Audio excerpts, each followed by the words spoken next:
Welcome to the Vodia PBX Quick Start Guide presented by Voxtelesys. In this video, we'll demonstrate how to add a dial plan in the Vodia PBX.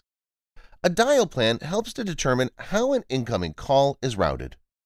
From the administrator system level, click on the Domains tab, then click on List from the dropdown.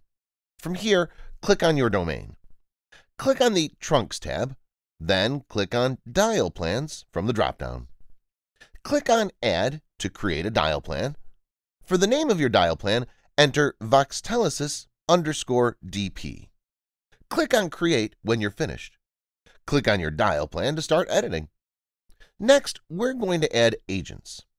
Add the following dial plan routes: 011**, which is for international dialing, 10 lowercase x's without a 1 at the beginning, 10 lowercase x's with a 1 at the beginning, and type 911 pipe 922 in brackets, which is for emergency dialing. Click on Save when you're finished. Congratulations! You've successfully set up a dial plan in the Vodia PBX. Check back for more videos on Vodia, as well as other helpful guides.